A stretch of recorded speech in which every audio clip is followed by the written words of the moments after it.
निखिल, क्या तुम सुबह सुबह फोन में ही रील और शॉर्ट्स देखते रहते हो? कितनी देर से बोल रही हो दूध ऑर्डर कर दो। हाँ हाँ, चाय बना लो, मैं बस उठ ही रहा हूँ। चाय बना लो? अरे निखिल, पहले दूध तो ऑर्डर करके मंगवाओ, तभी तो चाय बनेगी। कहाँ दिमाग रहता है तुम्हारा? तुम देख क्या रहे हो फोन में? दिखाओ मुझे। कुछ नहीं, वो मेरठ वाली न्यूज की वीडियो देख रहा था। बस पूरे फोन में यही न्यूज घूम रही है और तुम भी होके यही देखी जा रहे हो। मत देखो, दिमाग खराब होता है। तरह तरह के बुरे बुरे ख्याल आते हैं मन में। और वैसे भी मॉर्निंग टाइम में ये सब मत देखा करो। कुछ अच्छा देखो, वरना दिमाग में यही सब घूमता रहेगा। अब छोड़ो ये सब, वो दूध ऑर्डर कर दो प्लीज। हाँ, साथ में रस का पैकेट और बिस्किट भी कर देना। और मेरे फेवरेट पता है ना कौन से हैं? यस डार्लिंग, मुझे पता है तुम्हारे फेवरेट कौन से हैं। क्रीम वाले बिस्किट। मेरे प्यारे पतिदेव, तुम मेरी हर पसंद और नापसंद का ख्याल रखते हो। अब जल्दी से ऑर्डर करो, वरना मैं फिर से गुस्सा हो जाऊंगी और तुम्हें ड्रम में डाल दूंगी। क्या? वर्षा जोर जोर से हंसते हुए किचन में चली गई। निखिल ने ऑनलाइन दूध बिस्किट ऑर्डर कर दिया। तभी निखिल के दोस्तों के ग्रुप मैसेजेस आने लगे, जिनमें ड्रम वाली घटना की वीडियोस, फोटोज, न्यूज शेयर होने लगी। तभी वर्षा ने किचन से आवाज लगाई, निखिल देखो, दरवाजे की घंटी बजी है। दरवाजे पर कोई आया है। ओह हाँ, देख रहा हूँ, डिलीवरी आई होगी। निखिल ने ऑर्डर लिया और कुछ देर बाद रेडी होकर ऑफिस चला गया। एक दिन शाम को जब निखिल ऑफिस में लंच कर रहा था, तभी उसका दोस्त उसके पास आया। वो बड़ी परेशानी में था। क्या हुआ अजय, तू इतना सुस्त क्यों है और घबराया हुआ भी है? क्या है बताऊं, मेरी बेबी कल शाम एक नीला ड्रम खरीद कर आई है। बोल रही है टंकी का पानी चला जाता है, इसीलिए पानी भर के रखा करेगी। गर्मी आ रही है तो पानी की ज्यादा जरूरत होती है। अब तभी से मुझे अजीब अजीब से ख्याल आ रहे हैं और ऊपर से वो न्यूज देखी नीले ड्रम वाली, तो मुझे तो समझ ही नहीं आ रहा कि अभी सुनीता को ड्रम खरीदने की क्या जरूरत थी जब ये वाली न्यूज चल रही थी। पागल है क्या? खरीद लिया होगा। नीला ड्रम स्टोर करके रखने के लिए ही होता है, बहुत से घरों में होता होगा। ये अलग बात है कि तेरे और मेरे घर में ड्रम नहीं है नीला वाला। कोई बात नहीं, खरीद लिया होगा, इतना ध्यान मत दे। निखिल ने अपने दोस्त अजय को समझा दिया, पर शाम के समय जब निखिल खुद घर पहुंचा तो उसके तो तोते उड़ गए जब उसने देखा कि उसके घर के आंगन में भी एक नीला ड्रम रखा हुआ है। निखिल के हाथ पैर फूलने लगे। तभी वर्षा कमरे से बाहर आई। ये देखो निखिल, मैंने नीला ड्रम खरीदा है। सोच रही हूँ इसमें सारा कबाड़ भर कर रखा करूंगी। अरे पूरे घर में इधर उधर पुराने पेपर, छोटे मोटे टूटे फूटे सामान पड़े रहते हैं। अब ये एक जगह बना दूंगी, जो भी चीज हो अपनी तुम इसमें भर दिया करना। फिर कबाड़ी वाला आएगा तो हम उसे बेच दिया करेंगे। आज से पहले तो तुम्हें कभी नीले ड्रम की जरूरत नहीं पड़ी, अचानक से कबाड़ रखने की जरूरत कैसे पड़ गई? और नीला ड्रम ही क्यों? कोई बास्केट या पुराने बैग में भी तो रख सकती थी। नीले ड्रम में कबाड़ क्यों रखना? अरे बाजार गई थी, पसंद आ गया तो ले लिया। इसमें इतने सवाल करने की क्या जरूरत है? एक नीला ड्रम ही तो है, इसमें इतना घबराने की क्या बात है? मुझे समझ नहीं आता नीले रंग के ड्रम को इतना डरावना क्यों बना दिया है। मुझे लगता है न्यूज देख देख कर तुम सबका दिमाग खराब हो गया। मैं तो इसी में सामान रखूंगी। रोक कर दिखाओ। वर्षा गुस्से में रसोई में चली गई। पता नहीं, एक तो घर के लिए चीज खरीदो, घर की साफ सफाई का ध्यान रखो और ऊपर से बातें सुनो कि ऐसा क्यों किया, वैसा क्यों किया। कोई प्रशंसा नहीं, बस ऑफिस से आए और सुना दिया। मैं तो इसी ड्रम में सामान रखूंगी, मेरी मर्जी। निखिल चुपचाप आंगन में रखे नीले ड्रम को घूरने लगा। उसका दिमाग तरह तरह की कल्पनाओं में उलझ गया। कहीं वर्षा ने भी नहीं नहीं नहीं नहीं, ये सब न्यूज का असर है। लेकिन अचानक से नीला ड्रम और कबाड़ रखने के लिए कहीं ये भी नहीं? निखिल, दिमाग मत खराब कर। निखिल ने खुद को समझाया कि ये सब उसका वहम है, लेकिन उसकी बेचैनी कम नहीं हो रही थी। उसने ठान लिया कि वो रात को ड्रम की सच्चाई जान कर रहेगा। रात को वर्षा किचन में बर्तन समेट रही थी और निखिल चुपके से आंगन में गया। उसने धीरे धीरे ड्रम का ढक्कन उठाया। अब देखता हूँ अंदर क्या है। निखिल ने ड्रम में झांका तो अंदर पुराने अखबार, टूटे हुए खिलौने, बेकार की प्लास्टिक की बोतलें और कुछ और कबाड़ रखा हुआ था। निखिल ने राहत की सांस ली। सच में कबाड़ ही है। मैंने तो बेकार में दिमाग खराब कर लिया था। निखिल, तुम यहाँ क्या कर रहे हो? अरे मैं तो बस देख रहा था कि तुमने क्या रखा है ड्रम में। निखिल की बात सुनकर वर्षा हंसते हुए उसके पास आई और बोली, तुम्हें तो सच में नीले ड्रम का फोबिया हो गया है। मैं कब से कह रही थी कि न्यूज मत देखा करो। अब देखो ना, अपने ही घर में डर रहे हो। क्या तुम्हें मुझ पर इतना ही विश्वास है? हाँ यार, तुम सही कह रही हो। मैं बेकार में पैनिक कर रहा था। वैसे ड्रम में तुम्हें डालने का प्लान अभी कैंसिल कर दिया। लेकिन अगली बार दूध ऑर्डर करना भूल गए तो सोच लेना। हाँ, वैसे I love you. I love you too Varsha, and sorry, मैं भी पता नहीं ये फोन में न्यूज देख देख कर तुम्हारे बारे में कितना गलत सोच रहा था, अपने रिश्ते को खराब कर रहा था। निखिल और वर्षा एक दूसरे के गले लग जाते हैं। निखिल ने ठान लिया कि वो न्यूज और बेकार की अफवाहों से दूर रहेगा। उसने दोस्त को भी समझाया कि बिना मतलब डरने की जरूरत नहीं है। यार तो सही बोल रहा है, हम लोगों को न्यूज देखकर इतना डरने की जरूरत नहीं है। हम जो भी न्यूज देखते हैं उसे देखकर अजीब अजीब ख्याल खुद ही मन में ले आते हैं, जो हमारे आपसी रिश्तों को खराब कर रहे हैं। शादी पवित्र रिश्ता है। पहले जमाने में ये सब बातें नहीं होती थी। आजकल हम तरह तरह की खबरों को सुनकर अपने बारे में भी वैसा सोचने लगते हैं, लेकिन दुनिया में कभी गलत नहीं सोचेंगे। तो हमें सामने वाले के बारे में भी सोचना चाहिए कि हर कोई मुस्कान और साहिल की तरह दरिंदा नहीं होता, जो सौरभ जैसे एक बेकसूर और इतना प्यार करने वाले लड़के को पल भर में मार दे। ऐसा काम जो लोग करते हैं शायद उनका दिल ही नहीं होता। कभी वर्षा और स्नेहा जाते हैं। उन दोनों ने कैफेटेरिया में निखिल और अजय की बातें सुन ली थी। भैया, आपने बिल्कुल सही कहा। हम दोनों इसीलिए यहाँ आए हैं क्योंकि हम जानते थे कि आप दोनों अभी भी इसी बात को लेकर परेशान होंगे। पर आप दोनों की बातें बिल्कुल सही हैं। कम से कम आपने इस बात पर यकीन तो किया कि हर लड़की मुस्कान और हर लड़का साहिल नहीं होता। रिश्तों में विश्वास जरूरी है। पति पत्नी का रिश्ता प्यार और विश्वास की नींव पर टिका होता है। अजय, अब आप भी मन से सारे बुरे ख्याल निकाल दीजिए। निखिल, क्यों ना हम सब घूमने के लिए हिमाचल चले? हिमाचल?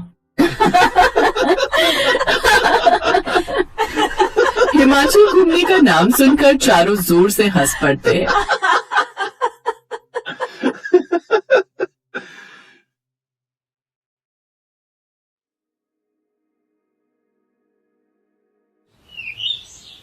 अरे कुछ नहीं, नकली चोटी लगाकर आती है वो, मुझे सब पता है। एक दिन मैंने वॉशरूम में देखा था, इतने छोटे छोटे बाल थे उसके, और फिर जब वो क्लास में आई तो भाई साहब ये लंबी चोटी। मैं तो तभी समझ गई थी तुम लोग फालतू में ही उसके बालों की हाइप क्रिएट करती रहती हो। अरे पागल बनाती है वो तुम सबको। दिव्या ऐसी ही थी, जब तक वो दिन भर में 4-5 बातें इधर की उधर और इधर की उधर न कर ले, उसका खाना ही हजम नहीं होता था। अपनी इसी आदत से उसने अपनी कई सहेलियों को आपस में लड़वा दिया था। पर ऐसे ही वक्त गुजरता चला गया और फिर दिव्या की शादी हो गई। अब मेरी बात सुनो ना। हाँ भाई, क्या हो गया? तब से दिमाग खाए जा रही हो। दिमाग नहीं खा रही हूँ, कुछ बताना चाहती हूँ। रोहन, लो बैठ गया सब छोड़ छाड़ के, बताओ क्या बात है? वो गली नंबर 4 की शर्मा आंटी को जानते हो ना? वो जो मोटी सी है? हाँ, वही। अरे बहुत ही बुरी औरत है वो। एक तो खा कर मोटी हो गई है, ऊपर से सबसे चुगली करती फिरती है। तुमने ये बताने के लिए मुझे यहाँ बैठा है? नहीं, ये बताने के लिए नहीं, बल्कि ये बताने के लिए कि उस मोटी की लड़की भाग गई है। भाग गई मतलब? अरे उसका किसी लड़के से चक्कर था तो दोनों ने भागकर शादी कर ली। हाँ तो ठीक ही किया उसने। अरे पर वो लड़का ब्राह्मण भी नहीं है। हाँ तो क्या हुआ? वैसे दिव्या, ये जो तुम कर रही हो ना, इसे भी चुगली ही कहते हैं। हाय, कैसी बातें कर रहे हो आप? मैं चुगली कर रही हूँ? अरे इसे चुगली नहीं कहते, इसे तो वो हाँ बताओ ना, क्या कहते हैं? इसे तो बस बात बताना कहते हैं, और क्या। तुम भी ना गजब करती हो। चलो अब मैं नहाने जा रहा हूँ, और तुम ना जरा अपनी ये आदत छोड़ दो यहाँ से वहाँ करने की, वरना किसी दिन बड़ी दिक्कत में पड़ जाओगी। हाँ ठीक है, जाओ आप। अब तो बात ही करना बेकार है। अपने पति से बहस करने के बाद दिव्या कपड़े प्रेस करने लगती है। फिर उसी शाम, अरे दिव्या इधर तो आओ। जी मम्मी जी, मैं और तुम्हारे पापा मंदिर जा रहे हैं। अच्छा ठीक है मम्मी जी, 1 मिनट। वो मंदिर के पास जो लड़की बैठती है ना, फूल बेचने वाली, अरे वो गोरी सी। कौन? आरती? हाँ, क्या हुआ उसे? उससे प्रसाद मत लेना आप लोग। क्यों भाई, क्या बुराई है उसके प्रसाद में? हाँ, और हम तो इतने सालों से उसी की दुकान से प्रसाद ले रहे हैं। अरे नहीं मम्मी जी, पता है वो विधवा है। नहीं, वो तो सिंदूर लगाती है, मुझे याद है अच्छे से। हाँ, वो इसलिए ताकि उसकी दुकान चलती रहे। मतलब ये कि प्रसाद तो हमेशा सौभाग्यवती से ही लेना चाहिए ना। मुझे तो किसी ने बताया कि उसका पति तो 2 साल पहले ही मर गया था, पर फिर भी उसने सिंदूर लगाना नहीं छोड़ा। अब बताइए, ऐसी धोखेबाज औरत से प्रसाद लेंगे क्या आप? ओहो दिव्या, तुम भी ना, मतलब किसी ने तुम्हारे कानों में कोई बात डाल दी और तुमने यहाँ उड़ेल दी, क्यों? उड़ेली नहीं है पापा जी, मैंने तो बस करो दिव्या, पता नहीं तुम्हारी ये आदत कब जाएगी।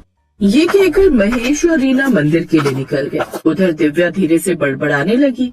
भलाई का तो जमाना ही नहीं है, एक तो इनके भले की बात कहूँ, ऊपर से ये सब लोग कहते हैं कि मैं चुगली करती हूँ। अरे ये कोई चुगली है भला? मेरी तो कदर ही नहीं है इस घर में। दिव्या गुस्से में रसोई में गई और खाना बनाने की तैयारी करने लगी। फिर उसने जैसे ही फ्रिज खोला, लो सब्जी नहीं है तो खाना क्या बनाऊं, अब मुझे ही सब्जी लानी पड़ेगी। झल्लाई दिव्या ने झट से झोला उठाया और घर में ताला लगाकर सब्जी मंडी की तरफ तेज कदमों से चल पड़ी। तभी वो एक आदमी से जोर से टकरा गई। टक्कर की वजह से वो दोनों ही गिर पड़े और फिर माफ करना बेटी, तुम ठीक तो हो ना? दिखता नहीं है क्या आपको अंकल? उफ, ये सारे बुढ़े एक जैसे होते हैं। एक मेरे ससुर जी ने दुनिया में सब कुछ अच्छा ही अच्छा दिखाई देता है, उन्हें उस प्रसाद वाली में कोई बुराई नहीं दिखती, और एक आप जिन्हें रास्ते में चलते लोग दिखाई नहीं देते। अरे बाप रे, इतना गुस्सा सेहत के लिए ठीक नहीं है बेटी। मेरी सेहत की चिंता आप मत करो और जाकर अपनी आंखों का चेकअप कराओ। वो गली देख रहे हैं, वहाँ डॉक्टर गुप्ता बैठता है, उसके पास मत जाना, चाहे कहीं भी चले जाना। क्यों भाई, क्या बुराई है उसमें? अरे ढोंगी है ढोंगी। पिछले साल उसकी दुकान पर स्वास्थ्य विभाग का छापा पड़ा था, डिग्री विग्री सब फर्जी निकली थी उसकी, लेकिन यहाँ के बेवकूफ लोग फिर भी उसी के पास जाते हैं। बताओ। ठीक है, नहीं जाऊंगा उसके पास। दिव्या ने रंगा के सामने गुस्से से हाथ जोड़े और वहाँ से भन्नाती हुई निकल गई। लेकिन जाते जाते उसने डॉक्टर गुप्ता की बुराई करने में भी कोई कसर नहीं छोड़ी थी। फिर रात को हाँ जी मैडम, शादी को 40 साल पूरे होने वाले हैं, बताओ तुम्हें क्या तोहफा चाहिए? कुछ नहीं चाहिए मुझे। तो ठीक है, फिर हम अपनी पसंद से लेकर आएंगे तुम्हारे लिए तोहफा। अच्छा जी, ऐसा क्या खास है? खास तो है, पर अभी नहीं, 2 दिन बाद दिखाएंगे, शादी की सालगिरह वाले दिन। रसोई के बाहर बैठकर महेश और रीना एक दूसरे से बात कर रहे थे। जो रसोई में काम कर रही दिव्या सुन रही थी। फिर थोड़ी देर बाद, क्या दे रहे हो गिफ्ट में मम्मी पापा को? ओह शिट, मैं तो भूल ही गया कि उनकी एनिवर्सरी है। कल ही कोई अच्छा सा गिफ्ट लेकर आता हूँ। आप ना अपने पापा से सीखो, कितने साल हो गए उनकी शादी को, वो तब भी मम्मी जी से कितना प्यार करते हैं।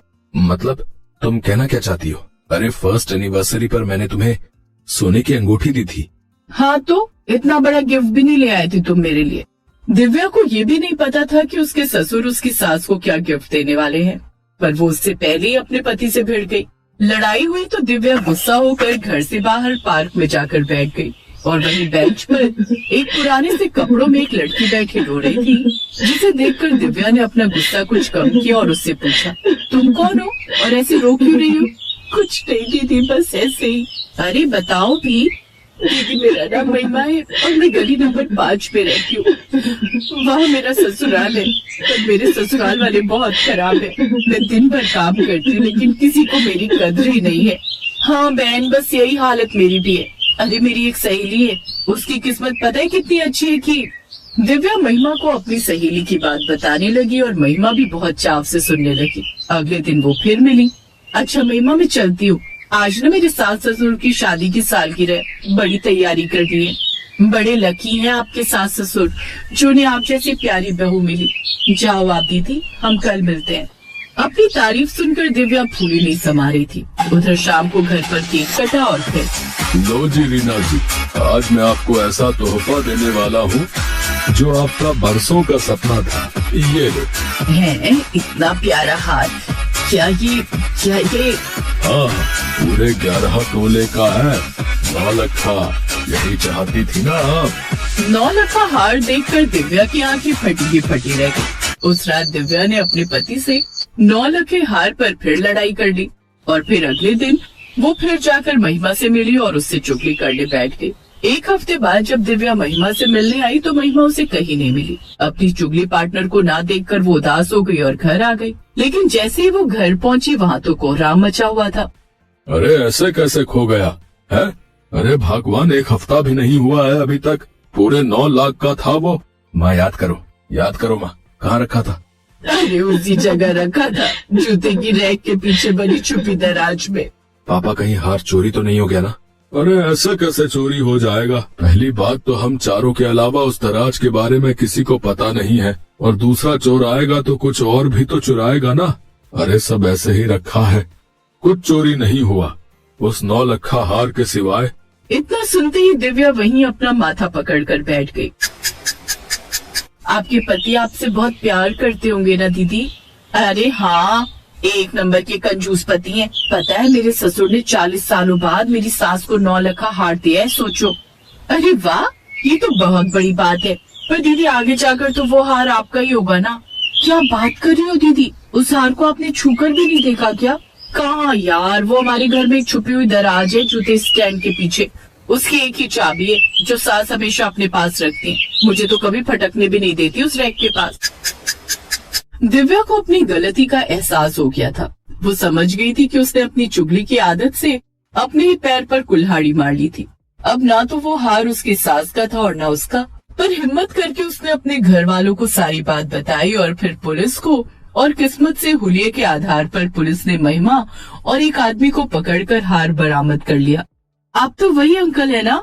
हाँ, मैं चोर हूँ, और जिस दिन तुम मुझसे टकराई थी तभी मैं समझ गया था कि तुम बहुत बेवकूफ हो, और मैंने ही महिमा को तुम्हारी दोस्त बनने को कहा था। पर हमारी किस्मत खराब निकली कि हम हार चुरा कर भाग नहीं पाए। पापा जी, मम्मी जी, रोहन, आप सब मुझे माफ कर दो। मैं आगे से किसी की चुगली नहीं करूंगी और अपनी आदत भी बदल दूंगी। पक्का ना? अगर ऐसा है तो तू ये हार पहनकर देख सकती है। और फिर वाकई दिव्या ने चुगली करना छोड़ दिया और हमेशा खुश रहने लगी।